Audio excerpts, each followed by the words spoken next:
You're probably getting fit because you're disgusted with how bad the pendulum swing at one point, but then you get sick of hating yourself, in which case you jump off that point and you say, screw it, I just want to live my life and enjoy myself, in which case the pendulum swings the other, and it just cycles back and forth. I love this question.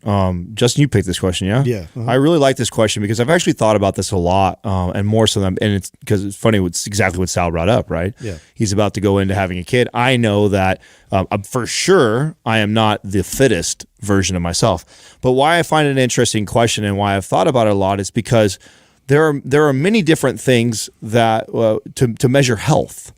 It's different than my body fat percentage. That's only one marker. That's only one marker that falls in there, right? And that can be an actual pretty wide range, you know. And for me, I'd say that range is somewhere between 9 and 15%. You know, I would consider myself, you know, a body fat percentage, quote unquote, healthy in that range. So that's a pretty wide range I can go. But then there's other factors that I would consider myself healthy or unhealthy. My stress, my sleep, my relationship with my partner, my relationship with my family, my relationships with my business, my financial health. Like there's a lot of other markers in my life that dictate how healthy I am.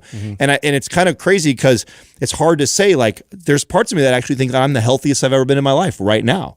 But I'm definitely not the fittest I've ever been. But when I think about where I'm at in my relationship, having a whole new purpose, like I have a different purpose in my life that's given me a different focus and drive that makes me feel more healthy about my financial, makes me feel more healthy about my future. Like, so there's a lot of things that you have to really consider. And unfortunately, we put everything on, you know, in the fitness space, we put everything on the way we look. Yeah. You know what I'm saying? And like everybody for sure who's known me for 5 years would say, Adam is definitely not as fit as he was 5 years ago. But I would tell you that I think I'm healthier. I think I'm a lot healthier. I think I'm not having to weigh and measure food. I've got a very nice, good balance. I definitely haven't had long periods of time where I'm not exercising and strength training. And there's a lot of energy and focus that's actually been put into other areas in my life that maybe weren't as healthy when I was training and at the best body fat percentage. So, you know, there's a lot to consider.